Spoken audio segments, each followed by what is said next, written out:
Hello दोस्तों, कैसे हैं आप सभी लोग। आई होप कि आप सभी लोग अच्छे होंगे, मस्त होंगे, स्वस्थ होंगे। प्यारे बच्चों, आज हम आपको बता दें कि पॉलिटेक्निक एंट्रेंस एग्जाम का जो एडमिट कार्ड है वो आपका आ चुका है। इसलिए हम आपके लिए इंपॉर्टेंट क्वेश्चन को ले आए हैं जो कि पॉलिटेक्निक एंट्रेंस एग्जाम के लिए मोस्ट इंपॉर्टेंट होने वाला है। तो प्यारे बच्चों, इसके बाद हम कई क्वेश्चनों को सॉल्व करवाएंगे। तो इसमें देखिए, पहला क्वेश्चन जो दिया है, यदि x = 2 + स्क्वायर रूट 2, तब आपको बताना है x² + 4/x² का मान क्या होगा। देखिए, x का वैल्यू दिया है, लेकिन आपसे पूछा गया है x² + 4/x² का वैल्यू क्या होगा। तो यहाँ पे अगर हमको x² का वैल्यू पता हो जाए और हम यहाँ पे रख देंगे, वही x² का वैल्यू हम यहाँ रख देंगे और इसको 4 को उससे डिवाइड करके दोनों को ऐड कर देंगे तो हमारा आंसर आ जाएगा। अब देखिए कैसे हम इसका आंसर निकाल लें। सबसे पहले आप लिखेंगे कि x का वैल्यू जो आपका दिया है 2 + स्क्वायर रूट 2, इसे आप लिख लेंगे। अगर आप इसका स्क्वायर करेंगे तो आपको इसका स्क्वायर मिल जाएगा, x² हो जाएगा। आज जब आप इसका स्क्वायर करेंगे 2 + स्क्वायर रूट 2 का होल स्क्वायर करेंगे तो 2 का स्क्वायर हो जाएगा 4 और स्क्वायर रूट 2 का स्क्वायर हो जाएगा 2 और फिर उसके बाद 2ab करके होता है फार्मूला, इसलिए इसका 2ab जब करेंगे तो हो जाएगा 4 स्क्वायर रूट 2। आज जब आप इसको ऐड कर देंगे तो हो जाएगा 4 और ये 2 हो गया 6 + 4 कड़ी में 2 हो गया। ये किसका मान आया? ये आपका मिल गया x² का मान। अब आप क्या करेंगे, यहाँ पे देखिए जिसका वैल्यू निकालना है उसको आप लिख दीजिए x² + 4/x²। अब आप बताइए x² के जगह पे आप ये पुट कर सकते हैं इसका वैल्यू 6 + 4 स्क्वायर रूट 2, फिर उसके बाद प्लस है और ये 4 आपका वैसे रहेगा। यहाँ पे आप बटा में x² के जगह पे x² का जो वैल्यू है उसको आप रख देंगे 6 + 4 स्क्वायर रूट 2। इतनी बात क्लियर है। अब देखिए क्या करना है, इसका आप एलसीएम भी ले सकते हैं या तो आप हरों का परिमेयकरण यहाँ पे कर सकते हैं। ठीक है, तो जो भी आपका मन के है उससे कोई इफेक्ट नहीं पड़ेगा आपके आंसर पे। जब आप इसका एलसीएम लेंगे, किसका? नीचे वाले का जब आप एलसीएम लेंगे तो 6 + 4 स्क्वायर रूट 2 आएगा। ठीक, और इसी का जब इससे मल्टीप्लाई करेंगे तो ये पूरे का आप होल स्क्वायर लिख सकते हैं, फिर उसके बाद +4। ठीक है, इसका आप स्क्वायर कर दीजिए। जब आप इसका स्क्वायर करेंगे 6 का स्क्वायर हो जाएगा 36, फिर उसके बाद प्लस देखिए 4 का स्क्वायर हो जाएगा 16, 4 का वर्ग 16 हो गया, फिर उसके बाद 2 का वर्ग, कड़ी में 2 का वर्ग आपका 2 हो जाएगा, तो इसका मतलब 16 दूना 32 हो जाएगा, मतलब हो जाएगा 32। फिर इसके बाद प्लस, जब इसका आप मल्टीप्लाई करेंगे तो 2 × 6 = 12, मतलब 2 × 6 = 12 हो गया, फिर उसके बाद 12 × 4 = 48 हो गया, 48 कड़ी में 2 मिल गया। फिर उसके बाद यहाँ पे आपका 4 था तो ये 4 आपका रहेगा अपान में ये जो आपका नीचे बचा है 6 + 4 स्क्वायर रूट 2। इतनी बात क्लियर है। अब क्या करना है, जो भी नंबर जुड़ रहा है उसको जोड़ेंगे, जो नहीं जुड़ रहा है उसको उतार लेंगे। जैसा कि आपके सामने यहाँ पे दिख रहा है 36, 32 और ये बताइए 32 और 4 36 और 36 36 72 हो गया, 72 प्लस ये हो गया 48 कड़ी में 2 और बटा ये हो गया 6 + 4 कड़ी में 2। बताइए इसमें से अगर हम कॉमन कर लें, क्या कॉमन करना है? अगर हम 6 कॉमन करेंगे तो 6 भी निकल जाएगा, लेकिन अगर हम इसमें से 12 कॉमन कर लें, 12 अगर निकाल लेंगे तो यहाँ हो जाएगा 12 × 6 = 72, उसके बाद 12 × 4 = 48 हो गया, यहाँ पे कड़ी में 2 और बटा ये 6 + 4 कड़ी में 2।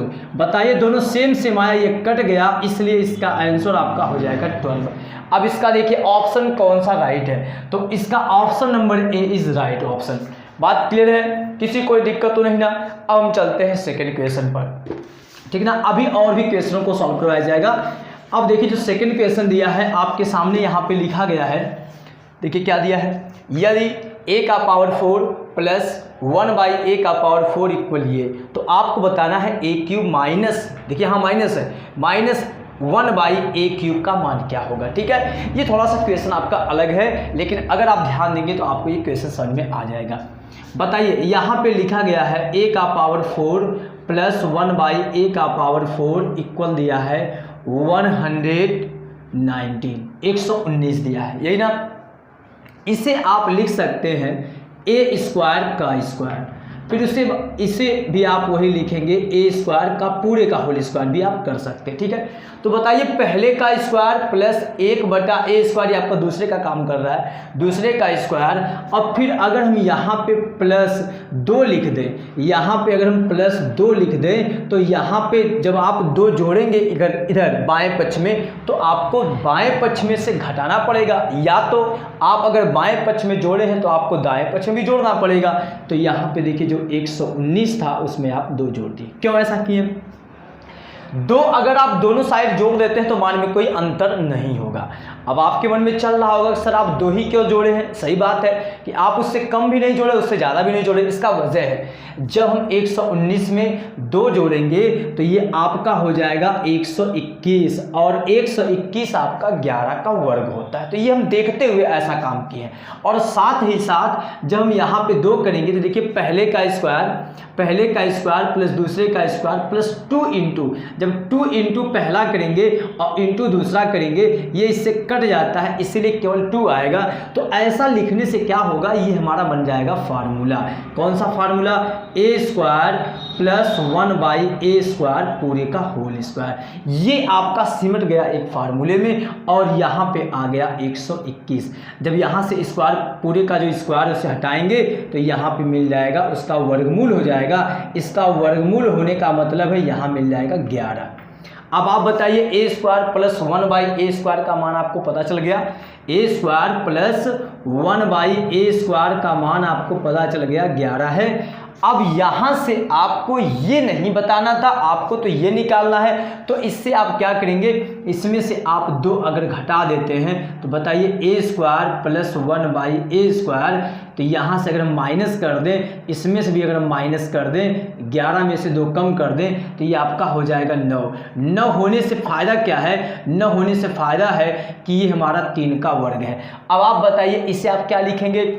इसे आप लिख सकते हैं, देखिए इसके बाद हम देखिए यहाँ पे आ रहे हैं क्योंकि जगह भी नहीं है, तो ये हो जाएगा a - 1/a पूरे का होल स्क्वायर। क्या हो जाएगा?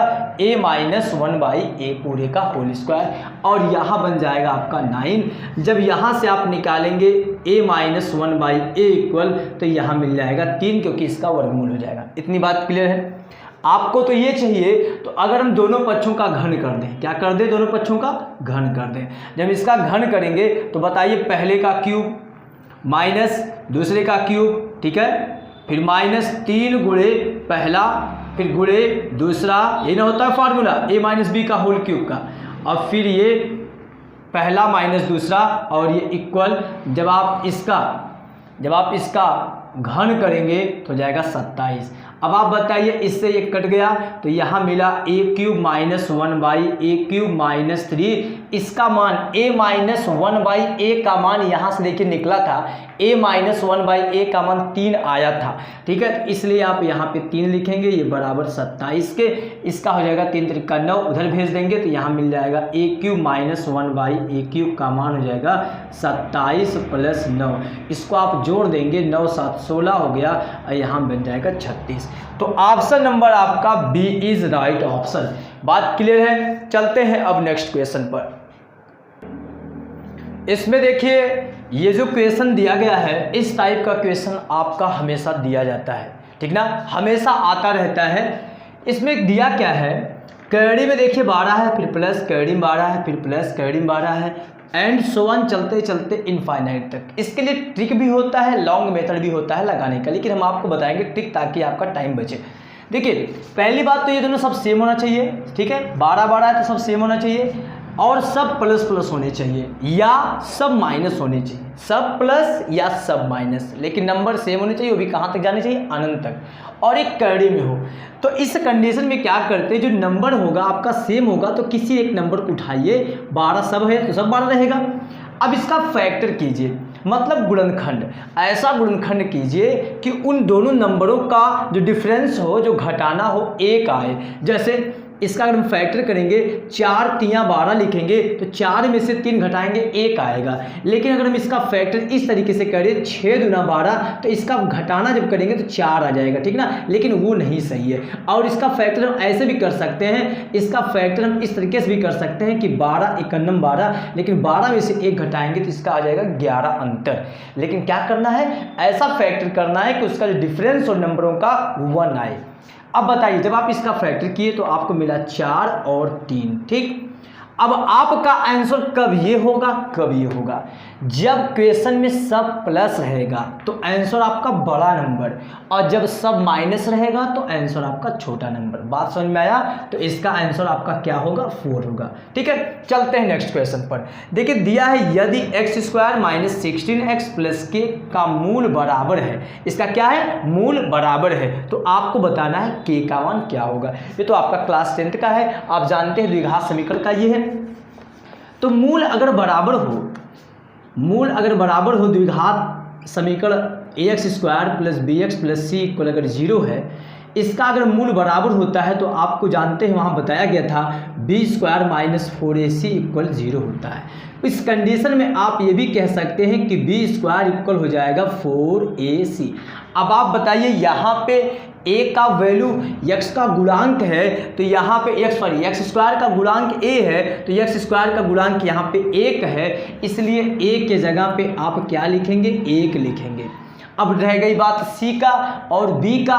b क्या है, x का गुणांक है, तो बताइए x का गुणांक आपका यहाँ पे क्या है, -16 है, इसलिए b के जगह पे आप लिखेंगे -16, ठीक है, क्योंकि b क्या है, x का गुणांक है, तो जो x का गुणांक होगा वो b होगा। और c आपका क्या है, अचर पद है, तो c आपका यहाँ पे k जो है अचर पद का काम कर रहा है। 16 का वर्ग करेंगे तो 256 हो जाएगा, और यहाँ इसका गुणा करेंगे तो 4 के हो जाएगा, इसको आप नीचे भेजेंगे तो 256 और बटा ये 4, ये 4 छक्का 24 हो जाएगा, 4 छक्का 24, 1 बचा, 4 चौके 16। तो इसका आपका option number B is right option. समझ में आया? अब देखिए नेक्स्ट ये जो 2 क्वेश्चन है ये हम आपको दे रहे हैं लगाने के लिए, और आप इसका आंसर कमेंट कीजिएगा। हम इसलिए आपको दे रहे हैं लगाने के लिए क्योंकि हम इस टाइप का भी क्वेश्चन आपको बताए हैं और इस टाइप का भी क्वेश्चन बताए हैं। तो आई होप कि आपको वीडियो पूरा क्लियर समझ में आया होगा, ठीक है। और अगर कोई भी दिक्कत होगी तो उसको आप कमेंट कीजिएगा, अगर इसका आंसर जितना भी आएगा उसको भी आप कमेंट कीजिएगा। तो प्लीज़ चैनल को सब्सक्राइब कीजिएगा, लाइक कीजिएगा और शेयर कीजिएगा। Thank you so much.